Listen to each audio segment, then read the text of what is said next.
Hey Sigma, how hello sounds in Spanish? Hola. Okay, language translation is good, but can we translate images? You can upgrade your conditional gang to achieve this. This is insane. What you call it? Pics to pics.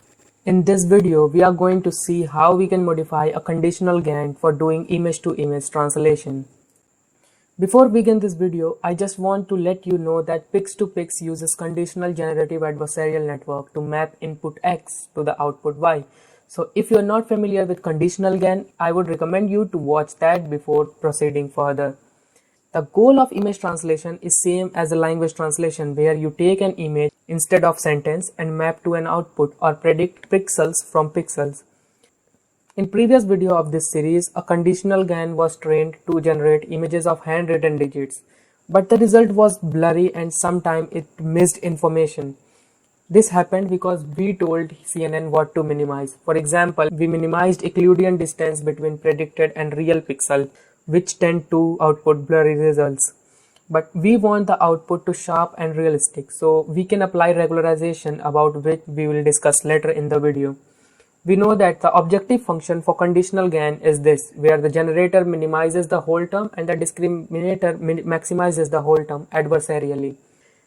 This term is sufficient to fool the discriminator, and we did that in previous video, but this time the goal is to generate near the ground truth output. So we need to add regularization to penalize the network every time it produces undesired output or blurry output. The researchers observed that the L1 regularization over L2 produced less blurry image. So we will take the L1 term and add it to our current loss function. Now we have our objective function ready, and by minimizing this we can translate an image to a target image. Now it's time to build the network architecture to minimize the loss function.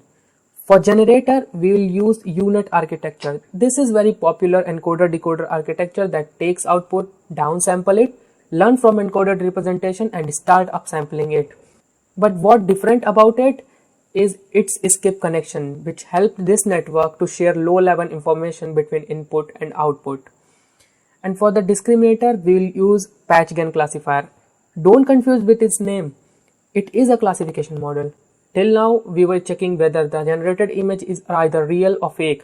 Patch-GAN classify where the n times n patch of an image is real or fake and only penalize the structure at the scale of patches.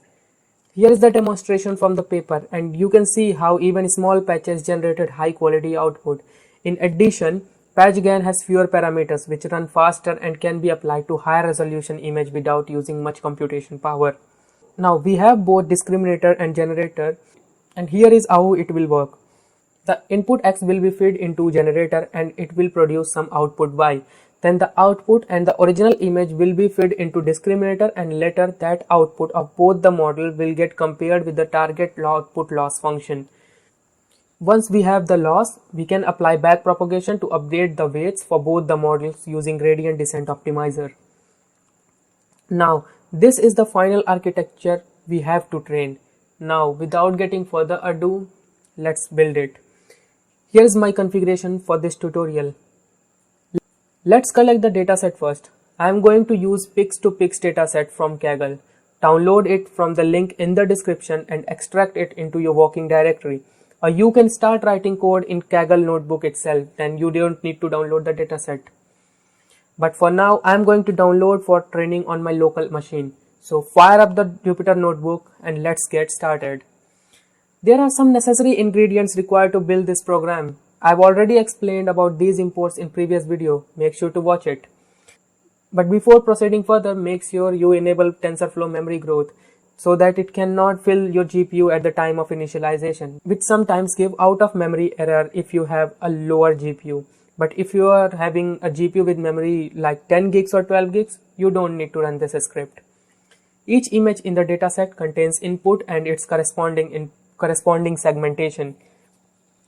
And our goal is to take the segmentation and generate an image from it. So the right half of this image is our input and the left half is the one which we want to predict. So let's write a function to load and chop the image into two parts, one for input and one for the output. Load the file and decode it as an image. Now get the middle of the image and slice the left part as a real image and the right part as the input image, which is also a segmentation.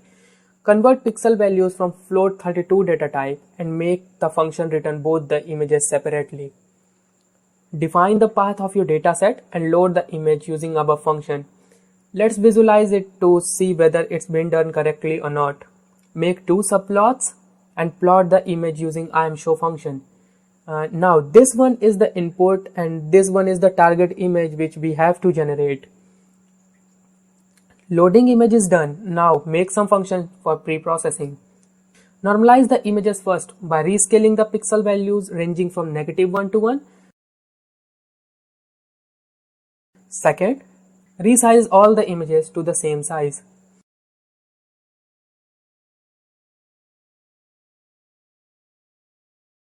Now do some augmentation by randomly cropping input and target image and just return them. You can visualize augmented images as well, same as we did previously. And also make a function to do random flipping to increase the generalization of model. There will be only 50% probability of flipping images. And in this case, we are using horizontal flipping, not vertical, because that don't make sense. And yes, you can visualize it as well. See, the images are flipped. I think it's crossed the probability. Now, we are ready to load and pre-process training and test image. Let's write the function for that. Load the image using its path, resize it, do the image augmentation, and I am not using the random crop for no reason. If you want, you can use it too. And finally, normalize them and return. For loading test images, you have to do the same, except of course the image augmentation part. Now the functions are ready to load and pre-process the image. And let's make the input pipeline which will load data into the memory dynamically during training. Use TensorFlow dataset to get the list of files from the train directory at your dataset path. Pre-process loaded image using the function which we just made over using the map function. And this will load and shuffle image of batch size which we have defined above into memory during training. And use the same procedure to create pipeline for the testing dataset. From here, the preparation of dataset part has been ended, and now we have to focus on making model. According to the paper, there will be a module consist of one convolutional layer, batch normalization layer with a ReLU activation function, which will act as a building block for both generator and discriminator. So we have to use that modules to make our model. So let's make that up first for both the models. Start making the downsampling block. Define the weight initializer. Make a sequential model to linearly stack layers. Now stack convolutional layer first with filters, kernel size and other parameters. Stack batch normalization. It is in the condition because we will not use batch normalization for every module or every layer for discriminator and generator. Maybe. And finally, add leaky ReLU activation function instead of ReLU. The justification is here in case if you don't know the difference between ReLU and leaky ReLU. Now do the same for upsampling block. Define the weight initializer and add a linear stack of layers. For upsampling, we will insert conv2D transpose layer which will perform upsampling. Add batch normalization layer and dropout for dropping some features to make the sample noisy. This is according to paper, which will act as a noise generator to generate little bit different output. Add ReLU and return the model.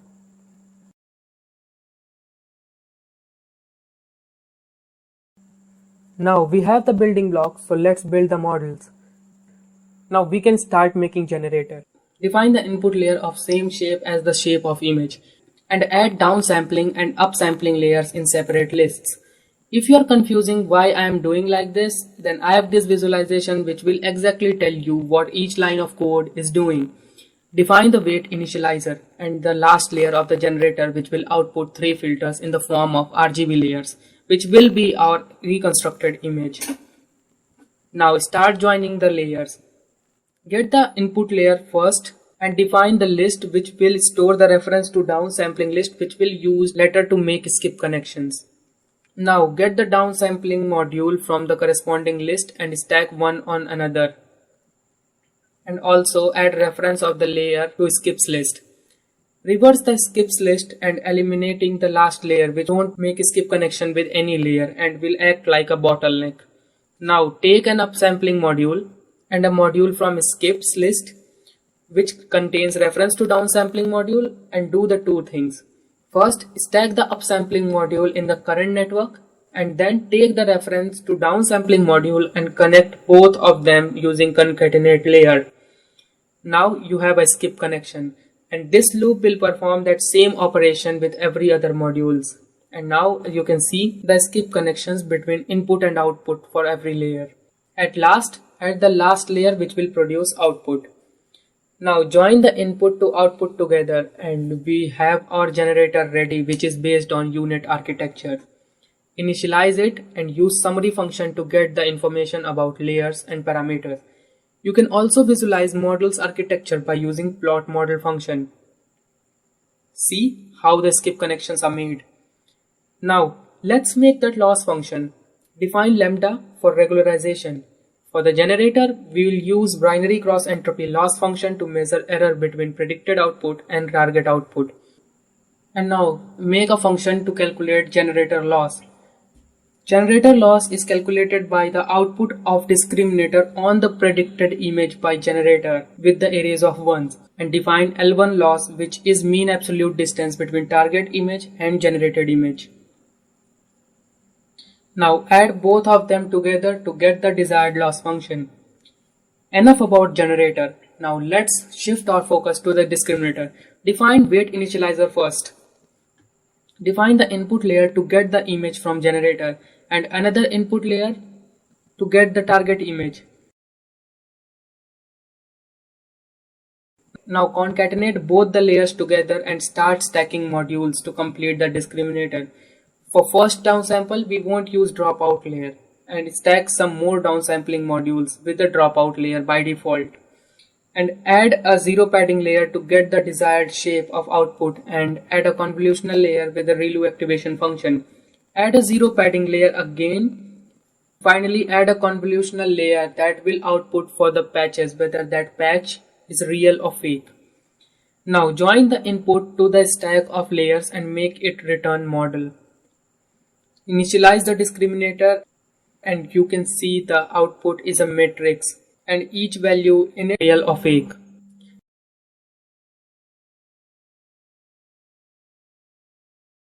The architecture is ready. Now we read the loss function for discriminator.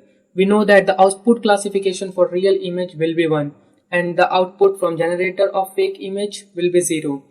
So the total discriminator loss is the sum of real loss and generated loss. And now we have the loss function ready. Define gradient descent optimizer for both the network to update the weights. Let's make this function to save output from generator during training. Get the prediction from model on test input and make a canvas using matplotlib to place images. There will be 3 images on the canvas. The input image, the target image and what model is predicted. Now plot the images on the grid and make sure that you range the output from 0 to 1 because we rescaled the pixel values ranging from -1 to 1. That's why I did multiply and add 0.5. Save the image in the output directory. Now everything is ready. It's time to train the network. Define the number of epochs. First, we define a function which will train the network for every mini batch. Use 2 gradient tapes, one for updating a generator and another for the discriminator. Feed the input image first in the generator and grab the output. Get the output classification from the discriminator on the input image and get the same for the generated image. Now we have the output of both generator and discriminator. Use loss function to calculate loss for both the output respectively. Now we have the losses. Calculate gradients using gradient tape for both the models.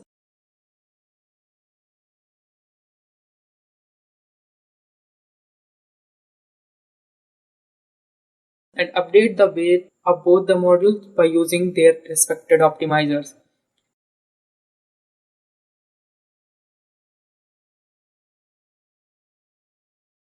So we have a function which will perform training for each mini batch.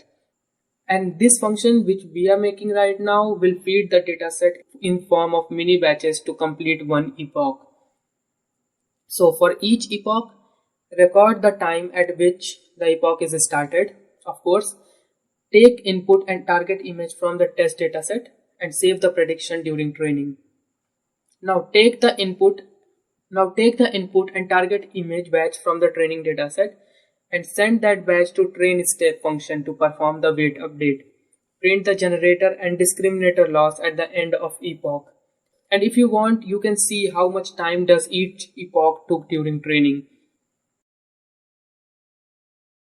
Now everything is set up. Clear all the previous session if there one is active. And now call the fit function and pass the training dataset, number of epochs and the test dataset through parameters.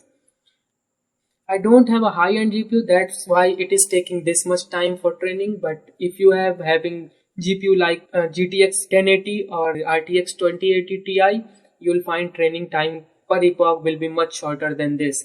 So I'm skipping it. And the output from the model during training will be saved in the directory name output in your working directory.